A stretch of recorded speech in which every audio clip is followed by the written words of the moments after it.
Hello and welcome to stock watch. मैं हूं शुजा कुरैशी और मैं हूं शहबाज अशरफ।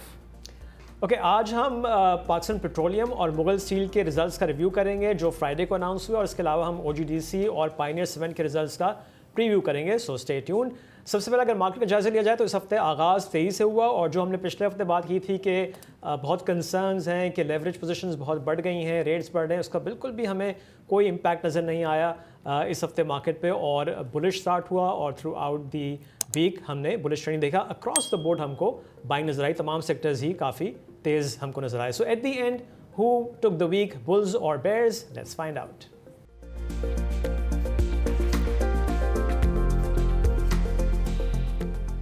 सो बुल्स टुक द वीक, और इस हफ्ते हमने देखा KSE 100 इंडेक्स 3,597 पॉइंट्स या 2.32% के इजाफे के साथ 1,58,037 पॉइंट से बंद हुआ। और माइंड यू कि फ्राइडे को जो इंट्राडे हाई बना था 1,59,300 के पास बना, वहाँ पे हमको प्रॉफिट टेक नजर आई और इंडेक्स रिकॉर्ड हाई 1,58,037 पॉइंट से बंद हुआ। इस हफ्ते के गेनर्स और लूजर्स पर अगर नजर डालें तो सबसे ज़्यादा इजाफा बैंक ऑफ पंजाब की स्टॉक प्राइस में हुआ, विच इज़ नो सरप्राइज। हमने मिड वीक में कवर भी किया था, जिसकी कॉर्पोरेट ब्रीफिंग हुई थी, उसके बाद से इसमें बहुत बुलिश ट्रेंड है। BOP was up 47.4% this week, 26 rupees and 26 paise पे क्लोजिंग हुई है। TRG की स्टॉक प्राइस में 28.5% का इजाफा हुआ। Kohinoor spinning mill 16.5%, KTML was up 16.3%, और माइंड यू के कोहिनूर टेक्सटाइल मिल्स भी स्प्लिट होके अब ये इस हफ्ते स्प्लिट हुआ है, और जब भी हम देख रहे हैं कि वापस की स्टॉक प्राइस में इजाफा भी हुआ 16.3% का। Synergy was up 13.9%। लूजर्स की तरफ नजर डाली जाए तो इस हफ्ते सबसे ज़्यादा कमी पाक जन पावर की स्टॉक प्राइस में हुई, which was down 4.9%। ISL was down 3.8%, Kapco 3.5%, Mahmood textile 3.2%, और EFUG की स्टॉक प्राइस में इस हफ्ते 2.8% की कमी हुई। सो इस हफ्ते इतना बुलिश ट्रेंड क्यों हमको नजर आया? बिग स्टोरी क्या थी? Let's find out.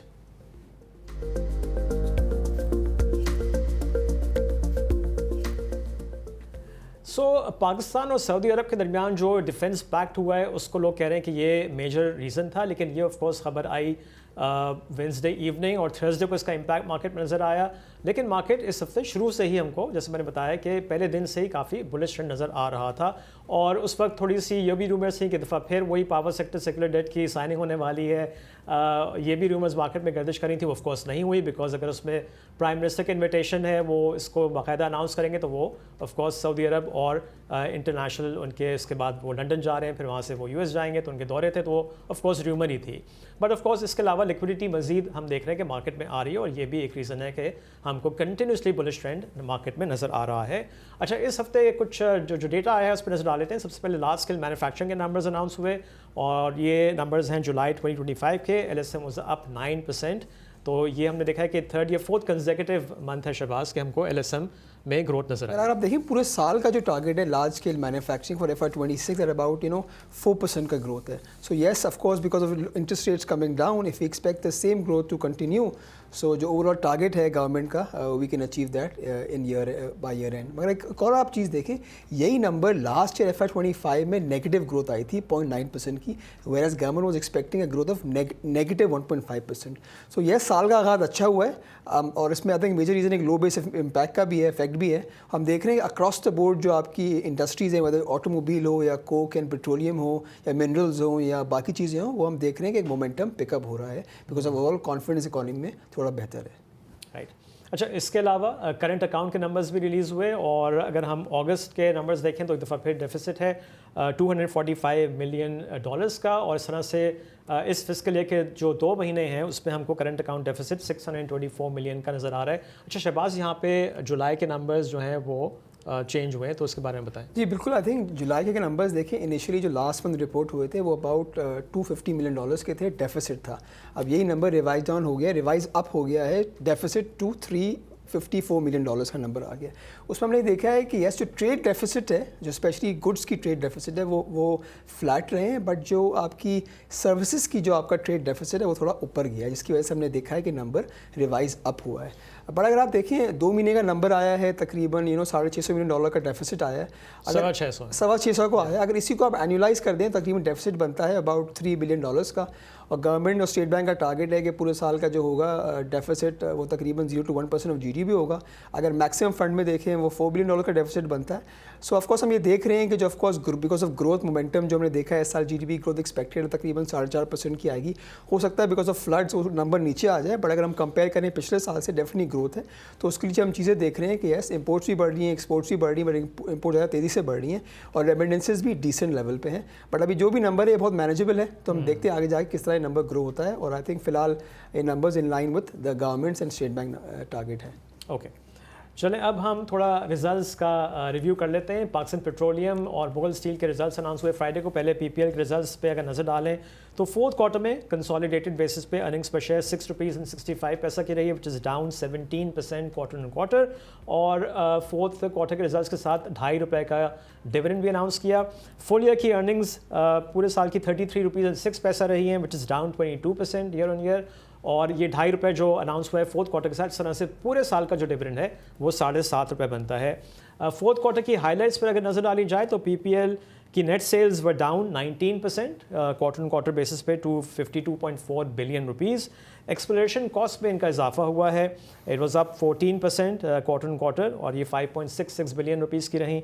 और short term investments were down by 28% quarter on quarter to ₹79 billion. So शहबाज रिजल्ट्स इस जो है ये pretty much in line with जो मार्केट एक्सपेक्ट कर रही थी। आई थिंक हमने भी इसका प्रीव्यू करा था last week. We were expecting earning will be in the range of ₹7 compare to जो ₹8 लास्ट क्वार्टर आई थी।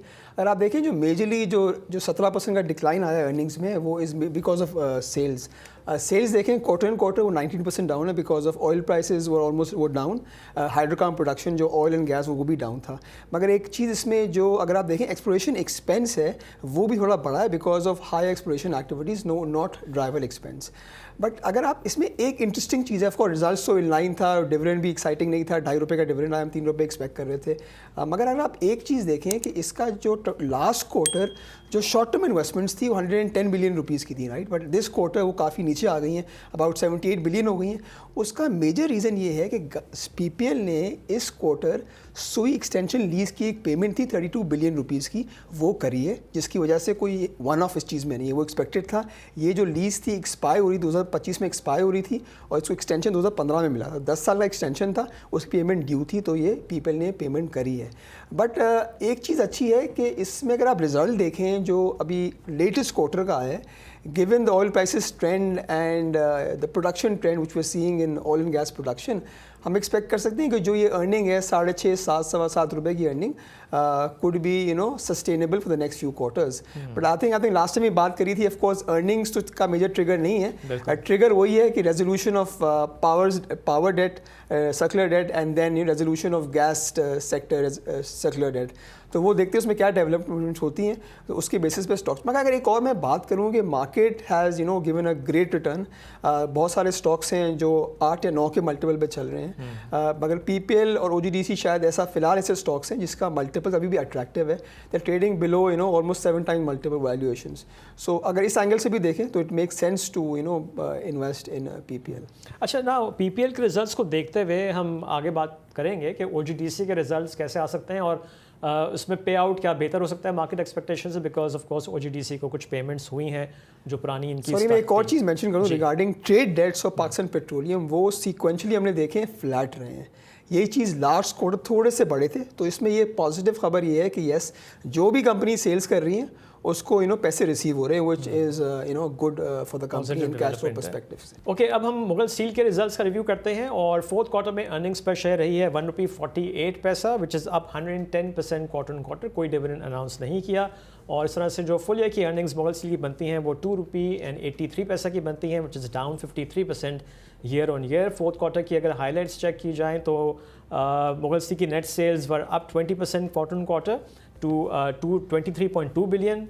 फाइनेंशियल चार्जेस में कमी हुई 13% क्वार्टर ऑन क्वार्टर, ये ₹1.05 बिलियन के रहे और gross margins were up 1 percentage point to again quarter on quarter to 10%। So weak results expected थे, बट आई थिंक अगेन जैसा कि हमने आयशा स्टील में देखा था, यहाँ भी हम देख रहे हैं कि लास्ट क्वार्टर में सेल्स इंप्रूव हुई हैं। अगर आप देखें result overall was above expectations. Last quarter company ने 70 पैसे पोस्ट करे थे, इस क्वार्टर कंपनी ने तकरीबन ₹1.48 की अर्निंग रिकॉर्ड करी है, विच इज़ वेरी डिसेंट। अगर आप सेल्स देखें they were up on a seasonal basis, sequentially basis पे ऊपर थी, उसमें बिकॉज थोड़ा एलिमेंट सीजनैलिटी का भी था। बट एक और अच्छी उसमें चीज़ हुई है, मार्जिन मिनिमल बढ़े, 10% हो गए हैं compare to 9% seen last year. अगर हम यही चीज़ देखें लास्ट ईयर जो फोर्थ क्वार्टर FY24 था उस वक्त मार्जिन जस्ट 5%। तो ये चीज़ बहुत इंटरेस्टिंग है बिकॉज मार्जिन्स अगर आपके वॉल्यूम यहाँ से बढ़ते हैं जो हम एक्सपेक्ट कर रहे हैं because of recovery in GDP, अगर मार्जिन यहाँ से मजीद बढ़ते हैं तो yes company can post better earnings from year. मगर एक और अच्छी चीज़ जो कंपनी में हुई रिगार्डिंग शॉर्ट टर्म बोरविंग्स, अगर आप देखें शॉर्ट टर्म बोरविंग्स लास्ट क्वार्टर 28 अरब की थी, वो 22 अरब की हो गई। इसकी वजह से हमने देखा है कि जो फाइनेंशियल चार्जेस हैं they are even down 13%, which is a good thing overall.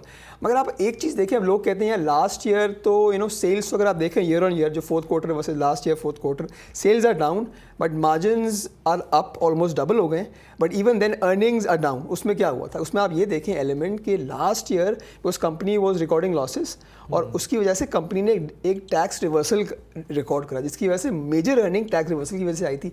इस क्वार्टर तो कंपनी ने एक प्योर टैक्सेशन दिया है जो एक अच्छी चीज़ है।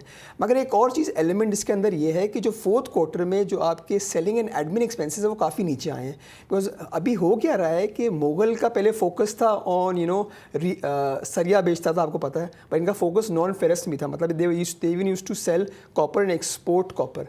बट अब because of different issues regarding regulatory hurdles and lower copper prices, ये इनका फ़िलहाल कॉपर का प्लांट बंद है, तो दे आर जस्ट सेलिंग सरिया बेच रहे हैं, राइट। तो उसकी वजह से हम ये देख रहे हैं कि जो आपकी जो सेलिंग एंड एडमिन कॉस्ट है बिकॉज जो एक्सपोर्ट के लिए काफ़ी ज़्यादा आती है वो नीचे आ रही है। तो अगर इस तरह मैं सम करूँ result was better than expectations.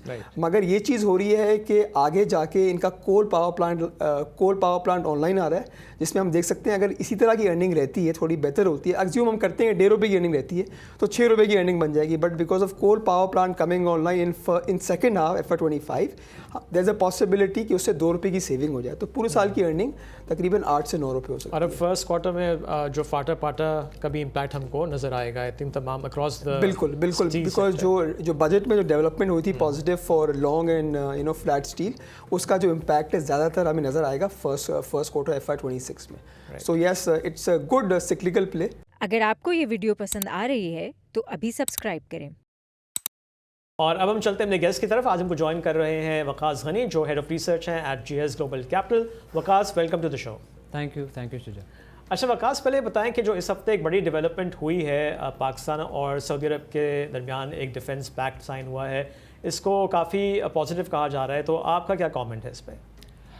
जो पॉलिटिकल फ्रंट पे ऑब्वियसली काफ़ी पॉजिटिव डेवलपमेंट है। इकोनॉमिक एंगल इसका देखना होगा, कोई इसमें स्पेसिफिक चीज़ नहीं आई है फॉर नाउ, बट चूँकि IMF प्रोग्राम की डिस्कशंस अब सर पर हैं और हमेशा IMF जब गारंटीज़ मांगता है तो Saudi Arabia is one country, one of the prominent ones जो हमारे फ्रेंडली कंट्रीज़ में है जो हमें गारंटीज़ भी फराम करता है। तो वो IMF के प्रोग्राम में जब हमें कोई किस्त चाहिए होती है उसके उसूल में फ़ायदा होता है उससे। और फिर जो रोल ओवर्स हमारे पेंडिंग होते हैं उसमें भी एक इम्कान रहेगा रोशन के इस साल भी वो सऊदी अरेबिया हमें केटर करेगा और वो रोल ओवर्स होंगे। राइट। अच्छा नाउ हम थोड़ा से रिजल्ट्स जो अगले हफ्ते इम्पोर्टेंट आने वाले हैं उसका प्रीव्यू कर लेते हैं वकास के साथ भी। जैसे कि हमने अभी PPL किया, अगले हफ्ते ट्यूसडे को OGDC की बोर्ड मीटिंग है, फुल ईयर के रिजल्ट्स आएंगे और अब तक के जो रिजल्ट्स आ गए हैं 3 मंथ्स के और 9 मंथ्स के उसको हम आपसे शेयर कर लें। थर्ड क्वार्टर में अर्निंग्स पर शेयर OGDC की ₹10.96 रही थी और थर्ड क्वार्टर के रिजल्ट्स के साथ ₹3 का डिविडेंड भी दिया था OGDC ने। अब तक जो 3 क्वार्टर्स हो चुके हैं तो 9 मंथ्स की अर्निंग जो है वो ₹30.13 की है और तब तीनों ये डिविडेंड्स मिला के जो हर क्वार्टर दिए हैं OGDC ने ₹10.05 का डिविडेंड कंपनी अनाउंस कर चुकी है। सो वकास, क्या एक्सपेक्ट कर रहे हैं आप OGDC के फोर्थ क्वार्टर के रिजल्ट्स और फुल ईयर में, और क्या डिविडेंड एक्सपेक्ट कर रहे हैं आप? फोर्थ क्वार्टर के हम EPS जो एक्सपेक्ट करें ₹8.3 का हम EPS एक्सपेक्ट कर रहे हैं। For the last quarter dividends जो है 4.5 होंगे for the last quarter, taking the full year dividend to ₹15। Obviously ये जो क्वार्टर के रिजल्ट्स होंगे थोड़े से डल होंगे। हमने देखा PPL में भी ये रिफ्लेक्शन आई कि लोअर हाइड्रोकार्बन आउटपुट था, ऑयल प्राइसेस भी कम थी, 21% year over year oil prices कम थी। 8.3 की ये जो अर्निंग हम देख रहे हैं ये भी कम होगी पिछले साल के मुकाबले में 5% और पिछले क्वार्टर के मुकाबले में करीबन 24%। तो ऑब्वियसली थोड़ा सा डल रिजल्ट होगा, but obviously we are expecting a dividend of 4.5, so that's a positive. और अच्छा शहबाज, अभी जो हम बात भी कर रहे थे, आपने जैसे PPL का भी रिव्यू किया, सो अगेन जो इन दोनों कंपनीज में PPL और OGDC में एक्चुअल जो स्टोरी है वो अनफोल्ड होगी जब ये power sector, gas sector, sector debt जो है रिटायर होंगे। सो वकास, इसमें आपकी क्या एक्सपेक्टेशन है, आपके पास क्या इन्फॉर्मेशन है? हमें तो ये पता है कि banks are all on board, थोड़ा सा डिले इसलिए भी था क्योंकि चाइना के जो IPPs हैं वो लेट पेमेंट सरचार्ज वेव नहीं कर रहे हैं, उस पर भी बातचीत जारी है। जो रिसेंट विजिट था चाइना का, वहाँ भी बात हुई है। सो कोई इस पर आपके पास खबर है कि कब तक ये साइन हो सकता है और कम से कम पावर सेक्टर के जो डेट की पेमेंट्स हैं वो हो जाएं? जी बहुत जल्द। इसमें एक जो मेजर बैंक था फ्रॉम द कंसोर्शियम, उसकी तरफ से कुछ चीज़ें उन्हें देखनी थी और वो हमारे ख्याल है जो हमें समझ आ रहा है अब तक कि वो चीज़ रिजॉल्व अब हो गई है। तो ऑब्वियसली अब प्राइम मिनिस्टर का इंतज़ार है, प्राइम मिनिस्टर US जा रहे हैं, जब वो वापस आएंगे ग़ालिबन ये फिर एक साइनिंग सेरेमनी होगी और फिर जो है तमाम प्लेयर्स के साथ, all the banks, all the players, और फिर उसके बाद ये हतमी इसका ऐलान कर दिया जाएगा। तो मेरा ख्याल है अब बहुत जल्द जो है ड्यूरिंग दिस मंथ ये चीज़ हम देख सकते हैं। मेरा ये अपना एनालिसिस है कि देयर इज़ अ पॉसिबिलिटी कि ये डील हो जाएगी, जो भी पेमेंट है रीफाइनेंसिंग या जो पेमेंट देनी है वो होगी, और जो लेट पेमेंट सरचार्ज है वो आगे जाके गवर्नमेंट के साथ के बाद जब भी फिस्कल स्पेस होगी वो चाइनीज़ IPPs को वो पेमेंट दे देगा। बिकॉज अगर स्पेशली इंपॉर्टेंट एक चीज़ है कि अगर late payment surcharge waive off हो जाती है, सो चाइनीज़ IPPs जो बेल्ट रोड इनिशिएटिव जो हम पाकिस्तान और बाकी कंट्रीज उसका पार्ट है, तो अगर यहाँ एक कंसेशनल एक चीज़ दी जाएगी टू पाकिस्तान IPPs या पाकिस्तान गवर्नमेंट, तो फिर उनको अक्रॉस द बोर्ड देनी पड़ेगी। सो आई थिंक ये पेमेंट हो जाएगी और आगे जाके जो भी LPS की पेमेंट होगी, बिकॉज हमें पता है कि because of higher revenue growth हम देख भी रहे हैं, lower fiscal expenditures and higher lower fiscal deficit and higher primary surplus, तो गवर्नमेंट के पास आगे जाके कहीं ना कहीं स्पेस नज़र आएगी और फिर जो पेमेंट है लेट पेमेंट सरचार्ज की वो शायद इनको देनी पड़ेगी टू चाइनीज़ IPPs। ओके, अब हम गंदारा ऑटोमोबाइल्स के रिजल्ट्स का भी प्रीव्यू कर लेते हैं। इसकी बोर्ड मीटिंग हम एक्सपेक्ट करें कि अगले हफ्ते अनाउंस हो जाएगी तो और फॉलोइंग वीक हो सकती है। अब तक के जो रिजल्ट्स हैं उस पर नज़र रख जाए तो थर्ड क्वार्टर की अर्निंग्स पर शेयर कंसोलिडेटेड बेसिस पे GAL की थी 21 रुपीज़ एंड 12 पैसा, उस तरह से 9 मंथ्स की अर्निंग बनती है 39 रुपीज़ एंड 89 पैसा की। वकास, ये बताइए कि आपकी क्या एक्सपेक्टेशन है इसके रिजल्ट्स के हवाले से, अर्निंग्स कितनी आ सकती हैं और क्या गंदारा से भी कोई डिविडेंड एक्सपेक्ट किया जा सकता है? देखें, अर्निंग्स बहुत बेहतर आ सकती हैं। इनकी जो नई गाड़ी जैक T9 हंटर, आप जानते हैं, आप बगाए इसका जिक्र भी करते रहते हैं। ऑब्वियसली इट्स ए हिट और उसमें काफ़ी वॉल्यूम्स हम देख रहे हैं और न्यू लॉन्च है तो एक नई चीज़ प्रोडक्ट पोर्टफोलियो में आई है तो उसका एक कॉन्ट्रीब्यूशन आएगा। नेचुरली अर्निंग्स ज़्यादा आएंगे इन द लास्ट क्वार्टर। उससे पिछले क्वार्टर में 200-300 गाड़ियाँ थी, अब जो क्वार्टर हमारा ख्याल है कि इसमें तकरीबन 1500 के करीब गाड़ियाँ इन द लास्ट क्वार्टर वो बुक कर सकते हैं जिसकी सेल्स, उस वजह से अर्निंग्स जो है ज़्यादा होंगी, लिटिल ओवर 40 रुपीज़ भी हो सकती हैं for the quarter. Dividend company ने 5 साल से नहीं दिया। जी ओके, डिविडेंड कंपनी ने नहीं दिया है फॉर द लास्ट 5 ईयर्स, तो हमारे ख्याल है कि डिविडेंड पे कुछ कमेंट शायद नहीं कर सकते फ़िलहाल, बट गोइंग फॉरवर्ड अगले साल जो हमारा एक्सपेक्टेशन है, हमने इस पर रिपोर्ट भी रिलीज़ की थी, हमारी अर्निंग एक्सपेक्टेशन ओवर 90 रुपीज़ हैं for the year, close to 95 rupees for physical year 26। तो डिविडेंड की स्पेस जहाँ मिलेगी कंपनी बिल्कुल दे तो सकती है। I agree with, I think Waqas जो उन्होंने बताया कि जो गैल के नंबर बहुत एक्साइटिंग आए थे और सब वेट ही कर रहे हैं क्या रिजल्ट आएगा, बिकॉज लास्ट क्वार्टर जो 21 रुपये की अर्निंग उससे ज़्यादा ही अर्निंग आएगी। बट एक और इंपॉर्टेंट एस्पेक्ट इसमें डिस्कस करते हैं रिगार्डिंग द बैलेंस शीट। अगर आप देखें लास्ट क्वार्टर जो अवेलेबल बैलेंस शीट है थर्ड क्वार्टर FY25, उसमें इसके जो कैश एंड कैश इक्विवेलेंट है वो तकरीबन 14 अरब के हैं। यही चीज़ उससे एक पहले क्वार्टर तकरीबन 3 से 4 अरब की थी। तो नज़र आ रहा है कि कंपनी इज़ बुकिंग कार्स, और वो नज़र आ रहा है बिकॉज नॉर्मली क्या होता है कि जब कोई भी इन्वेस्टर गाड़ी या कोई बुक करता है वो एडवांस में पैसे देता है। इसकी रिफ्लेक्शन आती है ट्रेड एंड पेबल्स में। अगर ट्रेड एंड पेबल्स देखें वो तकरीबन 26 अरब के हैं। तो कंपनी की लास्ट क्वार्टर सेल्स अगर आप देखें 7 अरब की थी। हम अज्यूम करते हैं कि 26 अरब की सेल पूरे हो जाती है फॉर द नेक्स्ट क्वार्टर, तो तकरीबन जो 21 रुपये की अर्निंग वो तो कंपनी मेंटेन कर सकती है फॉर द नेक्स्ट 4 क्वार्टर्स। मगर आप ये देखें कि इससे पहले वाले क्वार्टर में ट्रेड एंड पेबल्स तकरीबन 7 अरब के थे और कंपनी ने अर्निंग्स पोस्ट करी 7 अरब की।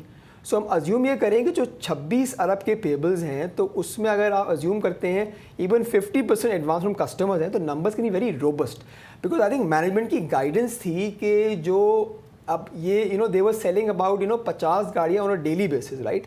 तो अगर हम ये अज्यूम करें तो ये नंबर तो मंथली 1500 बन जाता है, जो आई थिंक पूरे एनालिस्ट कम्युनिटी ने क्वार्टर का लिया हुआ है। एंड मार्जिन थोड़े बेहतर ही हैं कंपेयर टू जैक ट्रक जो LCVs बेचते हैं। So I think yes, numbers can be very robust earnings, और ये नंबर बहुत सस्टेनेबल लगता है at least for the few quarters, right? At least 3-4 quarters. इसलिए अगले साल की अर्निंग हम देख सकते हैं in the range of 80 to 90 rupees FY26 में। बट येस, एक सवाल है कि if they want to go further expansion या और चीज़ें करनी है तो डिविडेंड कितना देगी, बिकॉज यही कंपनी लास्ट ईयर लॉसेज में थी। सो अपनी कंपनी चीज़ों को वैल्यूएट करेगी and then they will announce dividends. हो सकता है ना डिविडेंड ना भी दे। सो मेरा ये है कि अगर आप हमें इन्वेस्टर्स को अर्निंग्स से फोकस करना चाहिए, अर्निंग्स की सस्टेनेबिलिटी भी फोकस करना चाहिए रादर देन डिविडेंड्स ओनली। अच्छा वकास, ये बताएं कि गैल में और ये जो T9 का ट्रक है, इसकी जो डिमांड है, अब चूँकि कंपटीशन बहुत बढ़ रहा है, आपको मालूम है कि और भी ट्रक्स आ रहे हैं, बट इसकी चूँकि प्राइस कम है, अगर इसको आप इंडस मोटर के उससे कंपेयर करें प्रोडक्ट से, फिर अभी जो BYD का आया है वो ज़ाहिर है कि इट्स अ हाइब्रिड, और वो भी उसकी प्राइस रेंज बहुत डिफरेंट है। तो ये एक सस्ता ट्रक है, और तो इसकी आप समझते हैं कि डिमांड इस फिस्कल ईयर में रहेगी? बिल्कुल, इस फिस्कल ईयर के अंदर तो हमें लगता है कि रहेगी। हमने तकरीबन 3500 यूनिट्स हमें लगता है कि बेच सकती है कंपनी इन फिस्कल ईयर 26। व आगे जाते हुए हमने 3500, सॉरी आपकी बात कट रही है, ये बहुत ही आप कंजर्वेटिव नंबर नहीं दे रहे, पूरे साल का आप 3500 कह रहे हैं। यहाँ तो जैसे अभी शहबाज ने बताया तो बुलिश है कि तकरीबन ये तो एक महीने में हमको नज़र आ रहा है कि बहुत ट्रक्स बिक रहे हैं। बिल्कुल, ये ऑब्वियसली जब बुकिंग्स के नंबर आते हैं तो वो बहुत ज़्यादा आपको महसूस होते हैं। फिर जब ज़ाहिर है कंपनी जब रेवेन्यू रिकग्नाइज़ करती है तो वो ओवर अ पीरियड जब डिलीवरी होती है उसके हिसाब से करती है। सो ये एक ज़ाहिर है कंजर्वेटिव नंबर है, also conservative for this year. फिर आगे जाते हुए भी हमने इसको कंजर्वेटिव ही रखा है, और उसको टेपर डाउन करते हुए हम 3000 यूनिट्स हम अज्यूम कर रहे हैं in the coming 3 years 4 years down the line. ये कम होता जाएगा नंबर। ऑब्वियसली आपने जैसे जिक्र किया, इस सेगमेंट में बहुत सारा कंपटीशन हम देख रहे हैं। BYD की हमने देखी जो क्रॉसओवर कॉम्पैक्ट क्रॉसओवर है वो 9 मिलियन की है। इसके अलावा आप अगर साजगार एक लॉन्च करने जा रहे हैं कैनन, that is also going to be in the same segment, जो कि जो रेवो के साथ आप इसको कंपेरेबल समझ सकते हैं। फिर इसी तरह ग्रुप की दूसरी कंपनी की भी एक गाड़ी है D-Max, वो भी जो है सेगमेंट के अंदर compete कर रही होती। तो काफ़ी सारी BYD की जो शार्क है, ऑब्वियसली वो एक महंगी गाड़ी है, ओवर 2 करोड़, तो वो नहीं इसमें compete कर रही थी। इसका मेन जो सेलिंग पॉइंट रहा है इस प्रोडक्ट का फॉर GAL, वो इसकी प्राइस पॉइंट था। तो अब वो ऑब्वियसली इसको कैपिटलाइज करेंगे। This year looks decent. देखिए, हमने अभी डिस्कशन तो करी है, बिकॉज जो इसकी अर्निंग्स अगले साल भी 80 से 90 रुपये हम देख सकते हैं। सो मेजर कंट्रीब्यूटर इसका जैक की T9 की ट्रक होगी, राइट? बट इसमें एक चीज़ है कि पामा में इसके नंबर्स नहीं आते, तो हमें एक्चुअली पता नहीं चलता कि कंपनी ने कितनी ट्रक्स बेची हैं, right? So hopefully in the next few months ये नंबर अगर पामा में आ जाता है तो एक इन्वेस्टर्स को एक कॉन्फिडेंस आ जाएगा, और इसकी हम sustainability of earnings going forward फिर देख पाएंगे। आई थिंक वो सरप्राइज एलिमेंट मैनेजमेंट जो है वो रखना चाहती है जब भी नंबर्स शायद T9 के नहीं आते हैं। खैर, moving on to pioneer cement. Now pioneer cement के भी बोर्ड मीटिंग अनाउंस हो गई है, और नेक्स्ट फ्राइडे इनकी बोर्ड मीटिंग है। अब तक के जो रिजल्ट्स हैं उस पर नज़र डाल लेते हैं। थर्ड क्वार्टर में पायनियर सीमेंट की अर्निंग्स पर शेयर 4.29 रुपीज़ थी, और इस तरह से 9 मंथ्स की अर्निंग जो है वो 16.50 रुपीज़ बनती है। ना हाफ ईयर पे इन्होंने 5 रुपये का डिविडेंड ऑलरेडी दे चुके हैं। सो गोइंग फॉरवर्ड, अब फोर्थ क्वार्टर में वकास आपकी क्या एक्सपेक्टेशन है again on the earnings and dividend? Earnings जो हैं वो 5.9 हम एक्सपेक्ट कर रहे हैं for the fourth quarter. Margins अगर हम देखें जो इसके होंगे वो अर्ली 30s के अंदर होंगे। पिछले क्वार्टर 26% थे, बट वो एक वन ऑफ था जिसकी वजह से मुतासिर हुए थे मार्जिन्स। पिछले साल के मुकाबले में मार्जिन्स जो हैं वो थोड़े कम होंगे, 4-5 परसेंटेज पॉइंट्स। पिछले साल अगर हम याद करें तो जुलाई से एप्लीकेबल हुई थी, जो फिस्कल 25 शुरू हुआ है रॉयल्टी पंजाब के अंदर, और जून के क्वार्टर में वो नहीं थी। और अब चूँकि प्योर पंजाब प्लेयर है पायनियर सीमेंट, तो इसको एक थोड़ा सा वहाँ से स्ट्रेस रहता है। But going forward obviously as margins improve, हमें लगता है कि ये चीज़ भी इसकी ज़ायल हो जाएगी, इम्पैक्ट और काफ़ी एम्बेड हो गया, और पास ऑन भी हुआ है प्राइस के अंदर। डिविडेंड के ऊपर अगर हम बात करें फॉर द क्वार्टर तो क्लोज टू 10 रुपीज़ जो है डिविडेंड दे सकती है फाइनल डिविडेंड, और 15 रुपये के आसपास जो है वो, जैसे पिछले साल 15 रुपये था, हमें इस साल भी इस तरह का डिविडेंड नज़र आ सकता है। अच्छा वकास, अगर थोड़ा सा हम लॉन्ग टर्म व्यू लें और इस फिस्कल ईयर की बात करें, अब नया फिस्कल शुरू हो चुका है, पहला क्वार्टर ऑलमोस्ट एंड हो रहा है, तो इस साल आपकी अर्निंग्स की एक्सपेक्टेशन फोरकास्ट क्या है, ज़रा इस पर थोड़ा सा बता दें। देखिए अर्निंग्स जो हैं बेहतर होंगी इस साल, चूँकि हम देख रहे हैं वॉल्यूम्स बेहतर होने शुरू हो गए, जो बहुत खुशाइंद बात है। हमने एलएसएम में भी आपने देखा कि जो रीसेंट नंबर्स हैं बेहतर हैं, सीमेंट डिस्पैचेस के भी जो लास्ट महीने के नंबर थे वो अच्छे थे, और आगे जाते हुए भी हमारा ख्याल है कि करीबन 8% ग्रोथ तो हमें प्लॉजिबल लगती है फॉर द ईयर वॉल्यूम्स के अंदर, लोकल वॉल्यूम्स के अंदर। तो पायनियर की अर्निंग जो है वो 27 से 30 रुपये की आ सकती है। यहाँ से कुछ ये भी इम्कान है कि अगर कीमतें बढ़ती हैं तो अर्निंग्स जो हैं वो और भी बेहतर हो सकती हैं 30 रुपये से। तो 27 से 30 रुपये हमें नज़र आती हैं कि पायनियर के अंदर EPS होगी फॉर द ईयर। और अगर हम जो टारगेट कर रहे हैं उस हिसाब से हमारा ख्याल है कि अभी के जो लेवल्स हैं, काफ़ी टाइम से ये स्टॉक इसमें मूवमेंट इतनी नहीं आई है कंपेयर टू पीयर्स। तो एक हमारा ख्याल ये है, हमारा फोरकास्ट कहता है कि जी तकरीबन 30% इसमें अपसाइड मौजूद है फ्रॉम करंट लेवल्स। ओके अच्छा वकास, अगर मैं आपसे आखिरी सवाल पूछूं कि अब मार्केट इतनी बढ़ चुकी है, हर सेक्टर ने बड़ा अच्छा परफॉर्म किया है, तो इस वक्त आप क्या समझते हैं आपका टॉप सेक्टर क्या है जहां पे अभी भी सब्सटैंशियल गेन्स इन्वेस्टर्स को मिल सकते हैं? अभी आपने पायनियर का आप समझ रहे हैं कि अभी 30% अपसाइड यहाँ से, तो कौन सा सेक्टर की बात कर लेते हैं, कौन सा सेक्टर है जहाँ से अच्छे गेन्स अभी हासिल किए जा सकते हैं? देखिए ऑयल सेक्टर हमने जैसे जिक्र किया है कि डेवलपमेंट्स हो रही हैं, जैसे ही मटेरियलाइज होंगी तो ऑयल सेक्टर के अंदर हमें बहुत ज़्यादा नज़र आता है, पोटेंशियल है इसमें। ज़ाहिर है OGDC सर फहरिस्त रहता है, PPL है, PSO इज़ द स्टॉक जो हमने आज जिक्र नहीं किया पर हम हमेशा करते हैं, उसमें काफ़ी पोटेंशियल नज़र आता है। इसके साथ ही सीमेंट सेक्टर जैसे हमने जिक्र किया कि इसके अंदर जैसे जैसे हम, क्योंकि माजी के जो 2 साल अगर हम देखें तो काफ़ी डल थे, डिस्पैचेस नेगेटिव ग्रोथ हम मुसलसल देखते रहे हैं। और अब चूँकि एक और चीज़ हमने अभी उसका ज़्यादा जिक्र नहीं किया, इंटरेस्ट रेट्स कम हुए, 11% इंटरेस्ट रेट्स कम जो हुए हैं पिछले 14 माह में, उसका भी इम्पैक्ट अब नज़र आएगा। तो फाइनेंस कॉस्ट भी कम होंगी, कैश फ्लोज इंप्रूव होंगे, इनकी वैल्यूएशंस जो हैं वो इन्वेस्टर्स रियलाइज़ करेंगे कि बेहतर हैं, तो उस तरफ वो उनका रुझान बढ़ेगा। तो सीमेंट सेक्टर बिल्कुल सर फहरिस्त रहेगा इस साल, लाइमलाइट में रहेगा। और मल्टीपल कंपनीज़ हैं सीमेंट सेक्टर के अंदर, ख़ास तौर पे जैसे हमने पायनियर का जिक्र किया, इसी तरह Kohat cement is a very good fundamentally strong stock, and DG Khan cement, then Cherat cement is good. So there are multiple stocks across the board. हम देखें तो सीमेंट सेक्टर के अंदर वैल्यूएशंस में गुंजाइश हमें नज़र आती है, 20 से 30% की अपसाइड हमें नज़र आती है स्पेस में। इसके अलावा ऑटोज़ के अंदर हम देख रहे हैं कि इंटरेस्ट रेट्स कम होने के बाद से अब वॉल्यूम्स बेहतर हो रहे हैं, कस्टमर्स के पास चॉइस भी है बहुत सारी गाड़ियों की अच्छी है, और डिस्पोजेबल इनकम लेवल्स भी ज़ाहिर है बेहतर हो रहे हैं, फाइनेंसिंग चीप है। तो ऑटोज़ के अंदर भी हमें नज़र आएगा कि इंटरेस्ट रहेगा। फार्मास्यूटिकल भी एक उसको ऑनरी मेंशन हम ज़रूर दें कि उसमें भी अब हमें नज़र आता है कि जो पिछले साल हमने रेगुलेटरी चेंजेस देखे उनके समर अब हमें नज़र आ रहे होंगे। फार्मास्यूटिकल सेक्टर में भी मल्टीपल स्टॉक्स हैं जिसके अंदर हम एक रैली बनती देख रहे हैं आगे जाते हुए। सो इतनी तेज़ी के बाद भी अभी भी आप समझते हैं कि मार्केट में अपसाइड पोटेंशियल है? यस बिल्कुल बिल्कुल, बहुत सारे ऐसे सेक्टर्स हैं। और ज़ाहिर हम ओवरऑल देखें मार्केट के अंदर कुछ बड़े सेक्टर्स हैं जिसमें ज़ाहिर है जैसे बैंक है, तो वो उसमें काफ़ी हम देख चुके हैं, कराना पाया है, वो मैच्योर थोड़ा हो रहा है। बट ऐसे बहुत से सेक्टर्स रहे हैं जो ओझल थे, जिसके अंदर सीमेंट, स्टील, ऑटोज़, फार्मास्यूटिकल ये उस तरह से परफॉर्म नहीं कर पाए थे, और even oil for that matter जो अब हमें नज़र आता है। And oil is a very heavy weight sector, तो हमें इंडेक्स भी लेवल्स यहाँ से थोड़े ऊपर जाते देख रहे हैं, इसमें कोई अचंभे की बात नहीं होगी।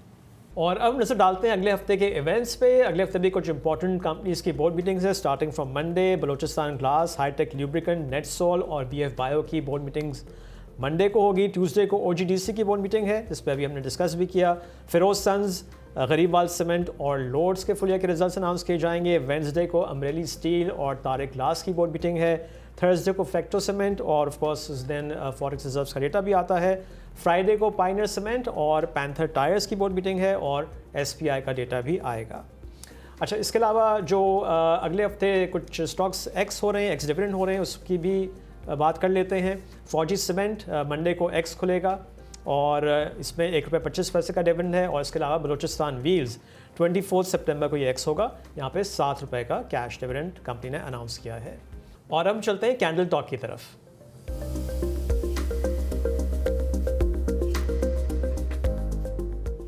ओके, कैंडल टॉक में आपके लिए एक सरप्राइज़ है। मैं इसलिए मुस्कुरा रहा हूँ कि आज मुझे कुछ नहीं बोलना, मेरे ऊपर कोई स्ट्रेस नहीं है। आज हमने एक गेस्ट को इनवाइट किया है, वो है शर्जील अहमद, जो टेक्निकल एनालिस्ट हैं at chase securities. Sharjeel, welcome to the show. Thank you so much for inviting Shuja. अच्छा शर्जील, सबसे पहले इंडेक्स की बात कर लेते हैं। हमने देखा कि फ्राइडे को इंडेक्स ने एक नया इंट्राडे हाई बनाया, 1,59,300 के करीब से मार्केट रिवर्स हुई और फिर भी रिकॉर्ड हाई 1,58,000 पे बंद हुई है। नाउ थोड़ा सा बताइए कि गोइंग फॉरवर्ड ये जो चैनल एक हम देख रहे हैं राइजिंग चैनल, इसमें इसका टॉप क्या है और अब सपोर्ट लेवल क्या होगा इंडेक्स का?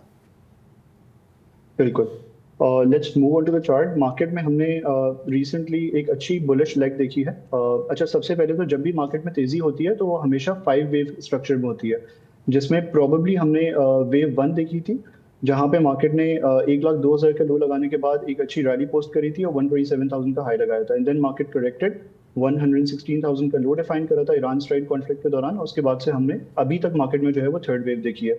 यूजुअली थर्ड वेव जो है वो सबसे तेजी की वेव होती है और हमने वो देखा भी है कि मार्केट में एक सीधी तेजी की वेव बनी है, जहां पे मार्केट ने आज के सेशन में एक नए हाई के साथ जो है वो एक नया हाई डिफाइन करा इंट्राडे में और क्लोज करा नियर 158,000 के लेवल्स।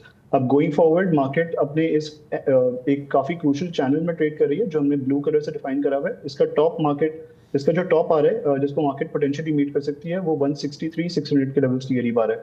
तो टू बी प्रिसाइज, ये मार्केट की जो है वो गोइंग फॉरवर्ड रेजिस्टेंस रहेगी। हाउएवर टुवर्ड्स द डाउनसाइड जो एक इनिशियल सपोर्ट है, that is expected to be around 154,500 के लेवल्स। और अगर मार्केट जो है वो अपने इस चैनल में अगर मार्केट यहाँ से थर्ड वेव का टॉप डिफाइन करने के बाद फोर्थ वेव में जाती है तो और अपनी करेक्शन को एक्सटेंड करती है, तो सूरत में 154,000 के लेवल्स देख सकते हैं। तो दो सपोर्ट्स है मार्केट की, एक 154,000 के लेवल्स के करीब है, जो कि मार्केट का एक मेजर वेज का रीटेस्ट है एज वेल एज चैनल की सपोर्ट है। अगर मार्केट इस वेव 4 में आती है तो उसके बाद हम वेव 5 को स्टार्ट होता हुआ देखेंगे, जिसमें मार्केट जो है वो पोटेंशियली एक नया हाई जो है वो डिफाइन करेगी। ओके, अच्छा शर्जील, मूविंग ऑन, अब कुछ इंडिविजुअल स्टॉक्स पे भी नज़र डाल लेते हैं। अगर हम OGDC की बात कर लें, OGDC का रिजल्ट भी है अगले हफ्ते। इस पर हमने फ्राइडे को भी 290 का हाई देखा, उसके बाद थोड़ा सा नीचे आया। सो इस पे बताइए कि क्या रेजिस्टेंस और सपोर्ट लेवल्स नज़र आ रहे हैं? OGDC को अगर हम देखें तो OG में हमने रिसेंटली एक बुलिश पेनेंट फॉर्मेशन के अंदर जो है वो कंसोलिडेशन देखी थी। आज के सेशन में इसने कोशिश जरूर करी इस पेनेंट को ब्रेक करने की, but eventually it closed on a lower note, जहां पे 277 के लेवल्स के करीब इसने क्लोज करा। व्यूज में यह है कि इंटरनली इसमें हमने फर्स्ट, सेकंड और थर्ड वेव बनती हुई देखी है, जिसके बाद ये एक शॉर्ट टर्म कंसोलिडेशन में चला गया था वेव 4 में, जो कि वेव 4 की कैरेक्टरिस्टिक भी होती है। तो इसकी initial resistance is expected to be around 278 के लेवल्स। अगर ये लेवल्स ब्रेक होते हैं गोइंग फॉरवर्ड कमिंग सेशंस में, तो उस सूरत में हम इसको 310 के लेवल्स टारगेट करते हुए देख सकते हैं, जो कि चैनल का टॉप है। हाउएवर टुवर्ड्स द डाउनसाइड 264 से 266 की रेंज में इसकी एक सपोर्ट है चैनल की, जो फ्रेश एक्यूमुलेशन अपॉर्चुनिटी हो सकती है। 278 आपने कहा कि एक इंपॉर्टेंट रेजिस्टेंस है, उससे ऊपर क्लोज हो जाता है तो फिर आप कह रहे हैं कि 300 प्लस की आपने बात की, बट जो हमने फ्राइडे क्लोजिंग देखी है it is very close to 278, 277 के पास बंद हुआ है। यस, आई थिंक इसमें अगेन जब भी हम, जैसे हमने डिस्कस करा KC 100 के चार्ट में भी कि जब भी तेजी होती है तो उसमें हम 5 वेव स्ट्रक्चर को जो है वो फॉलो होता हुआ देखते हैं। यहाँ पे ऑलमोस्ट 3 वेव्स हो गई थी, फोर्थ वेव जो है वो अभी भी फॉर्म हो रही है या अपनी फॉर्मेशन में है, जिसका ब्रेकआउट हम अगर चार्ट्स पे देखें तो ये कंसोलिडेट करे 278 के लेवल्स की करीब। और वॉल्यूम्स भी आज के सेशन को अगर आप देखें तो इंप्रूव होने शुरू हुए। जब भी ब्रेकआउट लेवल के नीचे या उसके करीब वॉल्यूम्स वगैरह इंप्रूव होते हुए नजर आते हैं, तो प्रोबेबिलिटी कंपैरेटिवली हायर होती है कि मार्केट ब्रेकआउट दे और अपने टारगेट्स वगैरह को जो है वो मीट करे। तो उस सूरत में अगर 277 के लेवल्स या 278 के लेवल्स के करीब हमें ब्रेकआउट नजर आता है, तो हम देख सकते हैं कि ये प्रोबेबली अपनी वेव 5 को कंप्लीट कर सकता है, जहां पे मल्टीपल चैनल के टॉप्स आ रहे हैं, एक शॉर्ट टर्म चैनल और एक लॉन्ग टर्म चैनल 310 के लेवल्स की करीब उसको टेस्ट कर सकता है। मूविंग ऑन टू PSO में बताइए कि यहाँ भी हम देख रहे हैं कि इस हफ्ते काफ़ी अच्छा इसने परफॉर्म किया और फ्राइडे को भी रैली बनी, वॉल्यूम्स भी काफ़ी हैवी थे। यहाँ बताइए कि क्या रेजिस्टेंस और सपोर्ट लेवल्स हैं? जहाँ OG अपनी वेव 4 के बाद अपनी वेव 5 के अंदर जा रहे हैं इंटरनली, उसी कॉन्ट्री टू दैट PSO अपनी वेव 3 के अंदर है ऑलरेडी। इसने वेव 1 कंप्लीट करी थी, उसके बाद वेव 1 कंप्लीट करी थी नियर 388 के लेवल्स, उसके बाद इसने एक छोटी सी करेक्शन ली जहाँ पे 348 का इसने लो डिफाइन करा और अब ये अपनी थर्ड वेव के अंदर है। थर्ड वेव के जो टारगेट्स होते हैं जो कि यूजुअली मिनिमम टारगेट्स होते हैं वो 1.618 फिबोनाची एक्सटेंशन लेवल के करीब होते हैं, तो वो लेवल आ रहा है लगभग 496 के लेवल्स के करीब। तो इस वेव में ओवरऑल जो हमारा टारगेट रहेगा मिनिमम वो 496 का रहेगा। हाउएवर अगर हम ट्रेडिंग पर्सपेक्टिव से देखें तो इनिशियल सपोर्ट ओजी की इस ओवरऑल अगर आप शॉर्ट टर्म में देखें तो ये हमने ब्लू लाइन से जो है वो एक राइजिंग वेज डिफाइन करा है। इस राइजिंग वेज के बॉटम के करीब जो कि तकरीबन 417 से 418 के लेवल्स हैं, ये बॉटम रहेगा, ये सपोर्ट रहेगी for fresh accumulation opportunity. However towards the upside जो एक इनिशियल रेजिस्टेंस है इसकी वो वेज का टॉप है लगभग 450 के लेवल्स के करीब। 450 ना सिर्फ इस शॉर्ट टर्म वेज का टॉप है, इनफैक्ट अगर आप देखें तो ये एक काफी valid multi year resistance level भी है। तो 450 का लेवल जो है वो आप कह रहे हैं is a crucial level. 450 rupees से ऊपर क्लोजिंग आ जाती है तो फिर पोटेंशियल है कि ये 496 तक भी जा सकता है, राइट? बिल्कुल बिल्कुल बिल्कुल। ओके अच्छा, लास्ट स्टॉक देख लेते हैं शर्जील। वो गंदारा हमने डिस्कस भी किया, उसके भी रिजल्ट्स जल्द एक्सपेक्टेड हैं। गंदारा ऑटोमोबाइल्स के बारे में आप क्या कहेंगे? तो let's move on to I guess Ghandhara automobiles का चार्ट। गैल में हमने ये रिसेंटली देखा है कि ये मैं फिलहाल अभी अगर चैनल हटा दूं तो since start of 2024 it has been consolidating inside this channel, जहाँ पे इसने अगर आप देखें तो नीचे की तरफ हमें 2 पॉइंट्स मिल रहे हैं। इसने अपने बॉटम्स डिफाइन करे थे एंड टुवर्ड्स द अपसाइड इसने जनवरी 2025 में अपना टॉप डिफाइन करा था, it corrected and then again जब इसने अप्रोच करा अगस्त और सितंबर के मंथ्स में इस चैनल के टॉप को, तो यहाँ पे स्ट्रगल करा है। प्राइस वाइज हमने ज़्यादा करेक्शन नहीं देखी है बट टाइम वाइज इसने जो है वो थोड़ा टाइम लिया है। तो अब कंसोलिडेशन के बाद इसका जो ब्रेकआउट निकल रहा है वो लगभग 600 के लेवल्स के करीब निकल रहा है। वंस 600 के लेवल्स ब्रेक होते हैं तो हम इसमें एक्सटेंशन देख सकते हैं। ये एक मल्टी ईयर चैनल का ब्रेकआउट होगा जो कि काफ़ी वैलिड चैनल है और इसके बाद हम ये इसकी एक short term trend line resistance है जो कि ये टेस्ट कर सकता है नियर 662 के लेवल्स के करीब। तो 1600 के करीब ये अपने चैनल को ब्रेक करता है तो 662 वाले टारगेट्स इसके जो है वो मीट होते हुए नजर आ सकते हैं। अच्छा, on the down side support बताइए। डाउन साइड पर अगर हम देखें तो हमने जो इसके अंदर एक रीसेंट कंसोलिडेशन देखी है, हमने ये विटनेस करा है कि ये अपनी इस ट्रेंड लाइन के करीब जो है वो सपोर्ट ले रहा है। तो शॉर्ट टर्म में जो इसके रीसेंट लोज हैं, अगर हम थोड़ा जूम इन करें तो जो इसके रीसेंट लोज हैं नियर 575 के करीब, 575 से 580 की रेंज के करीब इसकी सपोर्ट रहेगी और 575 के नीचे हम अपना short term stop loss define कर सकते हैं। इसमें आइडियल स्ट्रैटेजी ये रहेगी कि ब्रेकआउट पे जो है वो एंट्री ली जाए 600 के ऊपर, स्टॉप लॉस डिफाइन करा जाए 575 के नीचे और जो टारगेट्स होंगे हमारे वो होंगे 660 के लेवल्स की करीब। ये दूसरी स्ट्रैटेजी ये रहेगी कि 575 करंट लेवल्स पे एंट्री ली जाए और अगेन 575 580 की सपोर्ट अप्रोच होती है तो वहाँ पे सेकंड बाइंग करी जाए, 575 के नीचे स्टॉप लॉस रखा जाए और इवेंचुअली जब 600 का ब्रेकआउट होगा तो फिर हम 662 वाले लेवल्स को जो है वो टारगेट होता हुआ देख सकते हैं। Okay Sharjeel, thank you very much. Thank you so much. और अब हम चलते हैं एक्सपर्ट स्टेक की तरफ। नाउ शहबाज बताइए आप क्या एक्सपेक्ट कर रहे हैं? I think most importantly next week is roll over week. तो हमने लास्ट वीक भी जब लास्ट मंथ भी देखा है रोल ओवर वीक शुरू हुआ था तो शुरू में कुछ कंसोलिडेशन थी मार्केट में, स्पेशली वो स्टार्ट होती है हैवी वेट स्टॉक से। तो हम देख सकते हैं सेम ट्रेंड कंटिन्यू रह सकता है। तो इनिशियली मेरा व्यू है because of roll over week थोड़ी सी कंसोलिडेशन रहेगी मार्केट में, बट जहाँ लोगों को अपॉर्चुनिटी मिलेगी इन्वेस्टर्स को उसको ग्रैब करेंगे and we might see consolidation towards the end of the week कि मार्केट दोबारा बढ़ जाए। तो मेरा इनिशियल टेक है yes towards the early few days जो नेक्स्ट वीक होंगे वो थोड़े से कंसोलिडेशन के फेज होंगे, बट जहाँ भी करेक्शन आएगी मार्केट में वहाँ I think investor will grab the opportunity. और एक और इंपॉर्टेंट है कि अगले हफ्ते काफ़ी रिजल्ट्स भी हैं की रिजल्ट्स भी हैं तो उस पर फोकस करें और जहाँ रिजल्ट्स बेटर देन एक्सपेक्टेशंस आते हैं डू योर ओन रिसर्च, तो उस तरह पोजीशंस लें स्टॉक्स में। ओके, आई थिंक ये मैं अब काफ़ी हफ्तों से मेंशन कर रहा हूँ कि ये जो कॉर्पोरेट रिजल्ट सीजन है ये भी कंटिन्यू कर रहा है। अगले हफ्ते से शहबाज ने भी कहा कुछ इंपॉर्टेंट कंपनीज के रिजल्ट्स हैं और ये कॉर्पोरेट रिजल्ट्स अभी फॉलोइंग वीक भी जारी रहेंगे और उसके बाद हम देख रहे हैं कि जो क्वार्टर एंड हो रहे हैं 30 सितंबर को उनके रिजल्ट्स की एक्साइटमेंट फिर सामने आना शुरू हो जाएगी, स्पेशली इन दो स्टॉक्स जो क्वार्टरली डिविडेंड देते हैं। सो आई थिंक अगर मार्केट में कोई भी वीकनेस आती है तो हमको जो जिस तरह से मार्केट में लिक्विडिटी आ रही है तो हमको इंटरेस्ट नज़र आता रहेगा। अच्छे स्टॉक्स को फोकस में रखें, और वहाँ पे अगर मार्केट में नीचे आपको मिलते हैं तो वहाँ पे एक्यूमुलेशन करनी चाहिए। एक चीज़ हमें जहन में रखनी चाहिए, कुछ स्टॉक्स हैं जो एग्जूबरेंट वैल्यूएशन पे ट्रेड हो रहे हैं, जो उसमें लिक्विडिटी भी बहुत ज़्यादा है और वॉल्यूम्स भी बहुत ज़्यादा हो रहे हैं। I think investors should stay cautious और उसको देखें, उसी स्टॉक्स में काम करें जो फंडामेंटली मेक सेंस।